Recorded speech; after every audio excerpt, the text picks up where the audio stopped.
Hey, everybody. We are live at Paste Studios right now with Toth. Alex, thanks for coming back, man. It's great to see you again. Thanks for having me. Yeah, absolutely. You're doing 4 songs today off of the debut full length, which is titled Practice Magic and Seek Professional Help When Necessary. It's an outstanding album title. Thank you.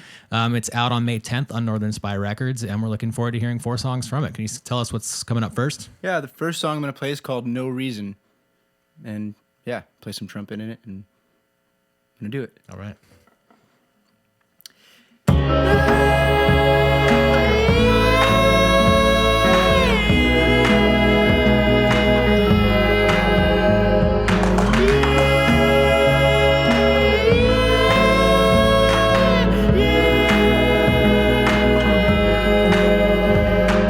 I wanna be happy for no reason, like the sun rising exactly in every season. I wanna be free, I wanna believe that all of my dreams keep waking up, and I wanna love, I wanna be touched, but softly at first. I wanna be happy for no reason, like the sun rising exactly in every season. You've been here before, you've opened the door, you walk straight on through. There's nothing to do, and nothing is wrong if nothing is right. We're happy now, and yes, we practice magic.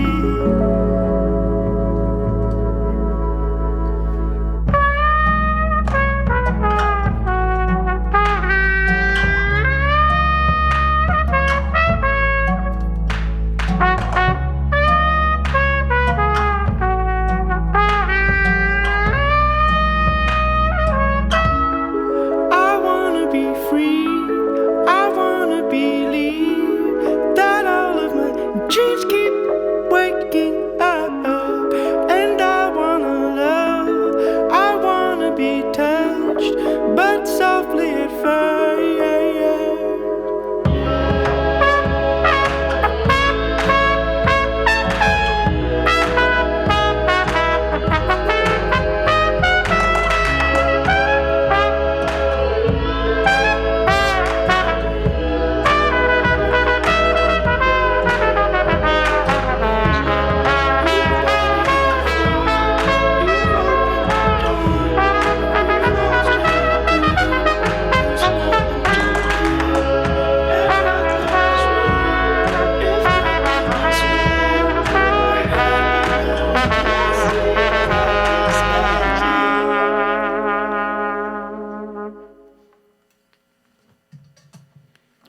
Nice. All right. All right. Alex, thanks, man. It sounds great. Thank you. Yeah. Can you tell us a little bit about how this album came to be? How was it birthed into the world? There's I know the story already. I would love it for you to share it with with the internet, because it is fascinating. Oh gosh, it's a big question though. I don't know. I'm always writing. Like I always it's just a huge part of my life. Always like making songs, birthday songs, text message songs to friends, and little song-a-days. And therefore, when really crazy stuff happens in my life, I'm just there still writing for it. And about 3.5 years ago, or 3 years ago, somebody that I was with for 11.5 years, and I broke up, and it was like just crazy. I was like convalescent, and I don't know, probably a week after the breakup, I just kind of like songs started coming out. Just was like lying in bed, just like playing, and I didn't know what they were for, and I definitely had no intention of making a record. And I don't know, I like did some Bowie tribute with Kimbra, and I was writing with her a little, and I played her one of the songs, and I was hoping she would sing it, and then she was like, "Hey, this sounds really cool, like you should make a record of this." But I had a punk band at the time that still didn't put the record out, and I was like, I don't want to make a record, and I don't know. I just kind of sat on it, just kept writing songs. But then I broke my foot on stage with my punk band, and was stuck in my 4th floor apartment for like the whole summer. And I just started like learning how to play all the songs through on guitar. And I had a show in the books for my punk band, and instead I did it with this. And people really liked it. And it was like so crazy because I'd never played solo before. So it was really scary, but it felt really cool.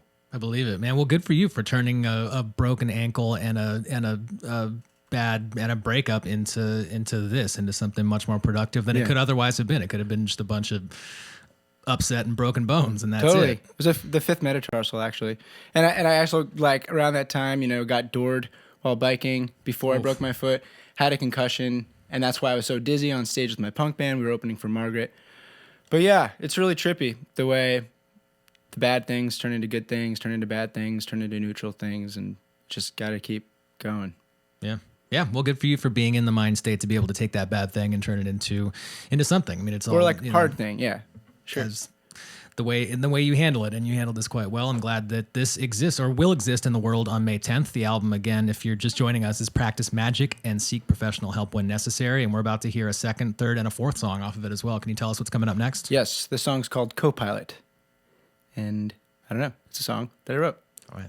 Yeah, and it's out on the internet as well as the 4 songs I'm playing are out right now. So yeah. Oops, wrong button.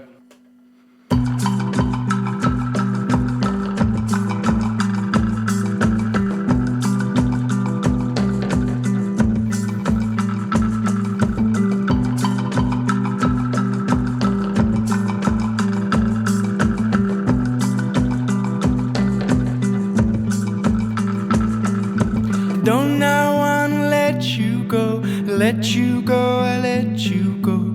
Guess there wasn't any other way. I thought you were my co-pilot. How will I ever run this ship without you by my side to navigate?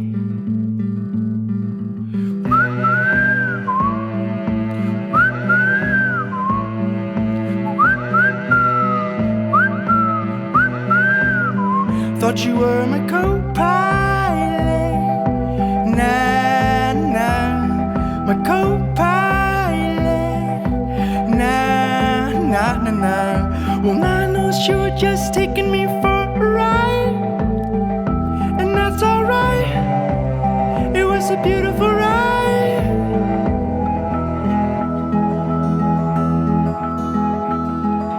My loneliness is on your dime, painted lady of my life, drifting through the Appalachian plains. Admitted you're a butterfly, you always knew you'd leave my side. You were just waiting for your wings to change. I thought you were my co-pilot, nah, nah, my co-pilot, nah, nah, nah, nah. Well, I know that you were just taking me for a ride, and that's alright, it was a beautiful ride.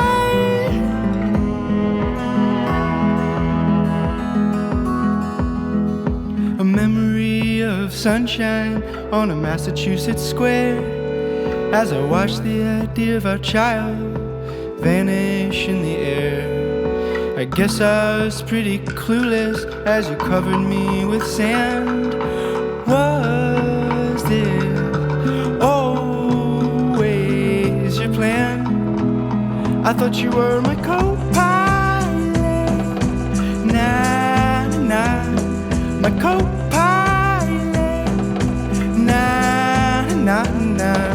Well, I know that you were just taking me for a ride, and I know that you were just taking me for a ride, and that's alright, it was a beautiful ride.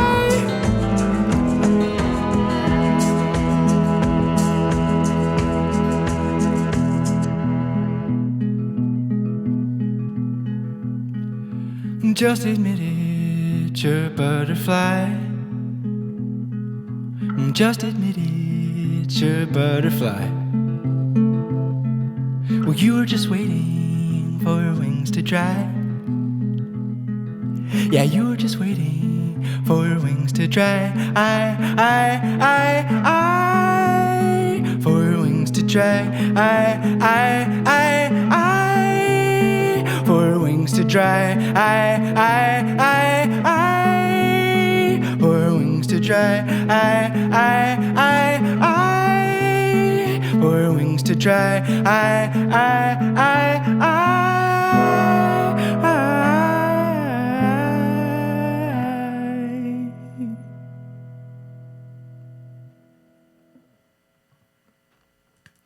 Thanks, Brad. Yeah. Thank you, Alex. That sounds great, man. I enjoy the way that this is arranged. And can we talk a little bit about the arrangement? How some of the maybe challenges or successes, or what you've learned in arranging this for either one person, or I mean, is there alternate arrangements as well that exist? We can playing it with more people on stage. Well, the whole thing about my song a day writing process, which is like different than how I used to write, is that it's like, because I used to write, like, just make crazy beats and, like, do horn arrangements and think about hi-hat patterns and, like, then, like, see what melodies would come up over it. It would take me forever to write a song. And I'd have all this cool stuff and all these different versions, but never a finished song. And I don't know, about 5 years ago is when I got sober, and is when my ex, was going through some hard stuff. And I started writing song-a-days at that point, which is, like, really bared down, just like it has to work with just guitar or keyboard and vocal. So all the songs were really stripped down when I wrote them. They were all written that way because it's like if it works with just like two things, then it'll work a million different ways. You know, if the song is there, then the song is there.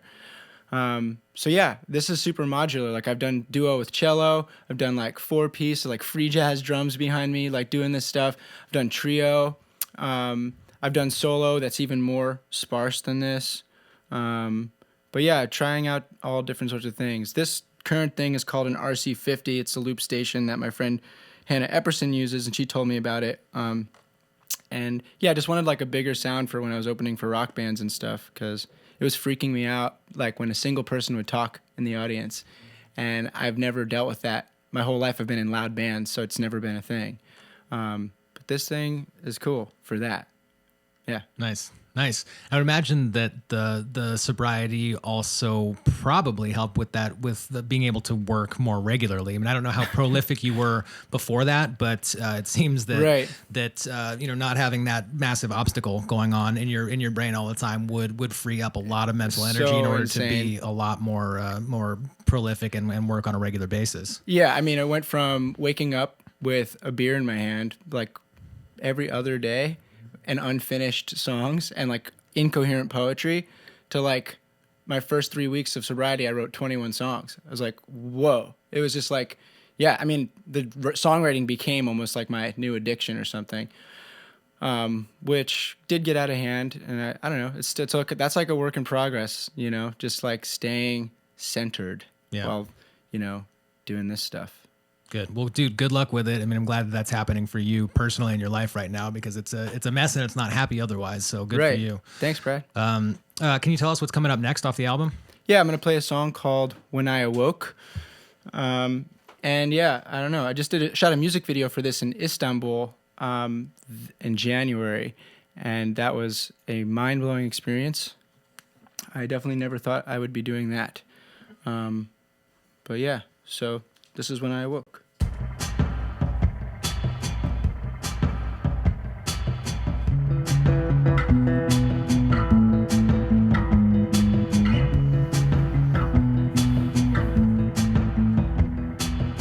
When I awoke, I saw you through my glassy orbs. You look like a shadow of the day before. Your face contained a hungry wind and chance of rain. Overnight a change in travel plans, you're on your way. When I awoke, when I awoke, when I awoke, when I awoke. You stepped into my stream about 1,000 times a day, an empty measurement of empty ways. You threw to a friendly chair across a friendly room. And then you made me breakfast in the afternoon.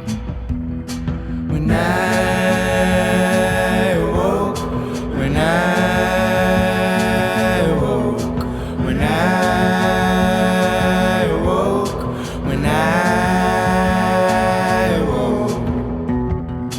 Fall down and get up, I like this joke. In comes the sunlight and the ceiling broke. Up, up, and up, up, away we go. Higher, higher, ooh. I never thought I'd say this, but I don't need you. Every time I wake up, I'm just looking through. 'Cause all the wars I wage inside of both of us.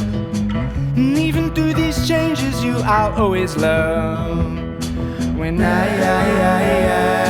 awoke, when I awoke, when I awoke, when I awoke. Open up your eyes, open up your eyes, open up your eyes.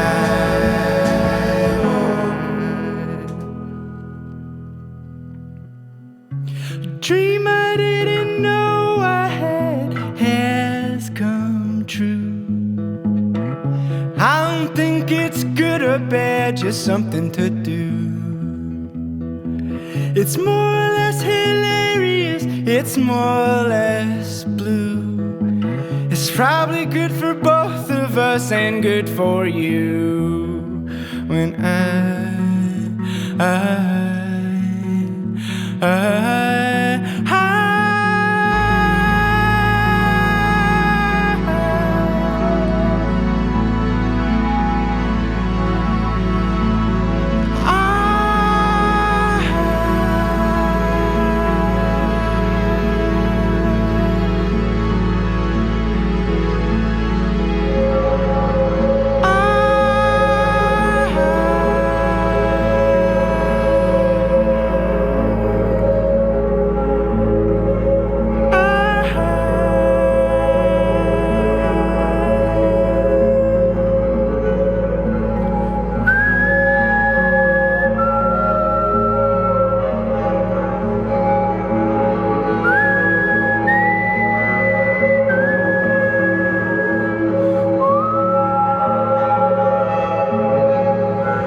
Yeah. Cool. Thanks, man. Yeah, man. Yeah. So you were talking a little bit before about centeredness and keeping yourself in the middle and receptive to songwriting in this entire process. Can you talk a little bit about some of the strategies, other than being sober for 5 years, some of the strategies that you employ? To me personally, the most interesting being the meditation that you've done for, I don't even know how long, but how important that is in order to be receptive to the songwriting process. Totally. Well, like, I think all throughout time, like, songwriters and artists and rock and roll, like, it's drugs and alcohol, and like we need that stuff to like anesthetize, and we also kind of like use it, like not just those people, but like all humans, but like when you use it in extremes, it's like there's a loud voice in your head that's like telling you suck, or like telling you, you're not good enough, or you got to go, you got to work harder, or maybe like just self-doubt. You're just like in your own way. And then, so we just like knock ourselves out, and that's what I did with alcohol. And so taking the alcohol away, initially I was like, whoa, like I have like a superhuman power, and like just wrote a bunch of songs. But after that, it was really freaking hard. And so, meditation is just like a way of quieting the ego, quieting that loud voice that's like just like distracting you and in the way, and is like like looking all directions, like, oh, like for like something, you know? So yeah, I've done a bunch of, like, about a year into sobriety, it was like, sobriety was unbearable for me. And I was like, I need something. And I, you know, a friend that I was on tour with, like, you know, try meditation, like more specifically, like meet our friend's dad in Dallas. He's a Zen master. And, you know, when you're in Dallas, and like talk to him. And I talked to him. And then, like last minute booked these like meditation retreats. Just like with the attitude, like, this better effing fix me, you know? And what the result was, like, just like focusing my energy, you know, and just in the silence, by like shutting the fuck up in my brain, like, just like so many more things would arrive to me, you know, which I think was like what I might have been seeking with alcohol, just shutting the brain off and then seeing if like things would come, you know, or just like be easier. But yeah, without that, meditation is like this profound way for me. You know, there's just a direct correlation. The more silent I am, the more allowing I am of stuff to come, rather than trying to control the way things go, you know, the better things go. And it's just like, I just have to do it. Like it's not like one meditation retreat doesn't fix me, you know, like I got to like stay with it, but it's like become more like, it's become a less desperate affair. Like I'm more chill, you know, just generally, just over time, gradually, it like just works itself out. And I just stay with it every day. And it's just, I don't know, it's beautiful. Good, man. Well, I'm stoked that you found a thing that is working in a sustainable way and is going to continue working. And that's a thing you can do for your entire life. And man, I'm glad that you found it. Yeah. Yeah. Cool. Thanks. Yeah. Can you tell us what you're going to do fourth off of the album? Yeah. I'm going to play a song called Song to Make You Fall in Love with Me. And that's the other thing, like songwriting is like, for me, it's always been like a psychoanalytic sort of mining process of like, what's going on in here? Like, how am I thinking? Like, what is motivating my behaviors? Because whatever is motivating my behaviors is probably also, in some way, it's universal. There's something universal about whatever I'm going through. And I noticed, like, that there was a time where I was trying to, like, make someone fall in love with me with a song, you know, with, like, this text message song I was going to send. And I was like, dude, what the hell are you doing? You know, like, that's ridiculous. And then I ended up just, like, turning that into lyrics. So, and that was around that whole time when all these songs were coming.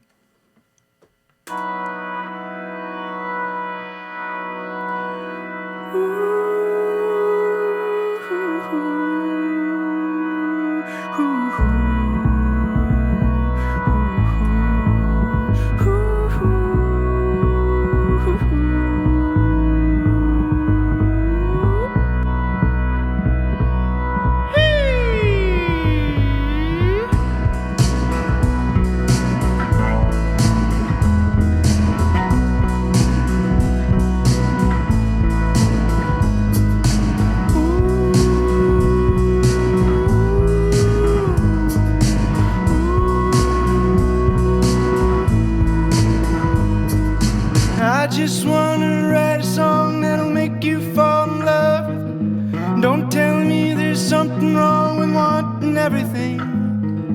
I just wanna write a song that'll make you fall in love with me. Hey, don't be frightened of lightning. Soon we'll be out in the morning breeze, drifting through fluorescent hues as my heart beats sweating. Normally I'm really cool, but you're haunting all my dreams. Up, down, so it goes on the trampoline. Up, down, here we go. You're a mystery to me. I just wanna write a song that'll make you fall in love with me. Come into my grandpa's yard and lay beneath the trees.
Okay, thank you. Yeah. Alex, thank you, man. It's been great. So those were 4 songs off of Practice Magic and Seek Professional Help When Necessary. The album's coming out on May 10th on Northern Spy Records. And dude, travel safely. You've got, there's a show in Portsmouth, New Hampshire on Saturday. There's 3 Japanese dates, Minato City on May 30th, Yokohama on May 31st. And you just announced, I'm not sure if it's announced yet, but I guess right now, Osaka on June 2nd. And then the album release party is in Brooklyn, National Sawdust on June 7th. So, man, enjoy all of those and travel safely through all of them. And the Sawdust show will have a string section and drums and bass and stuff too. Nice. Yeah. Good. So all the details will be up at tothtunes.com. And man, thanks again for coming and doing this. Thanks so much for having me.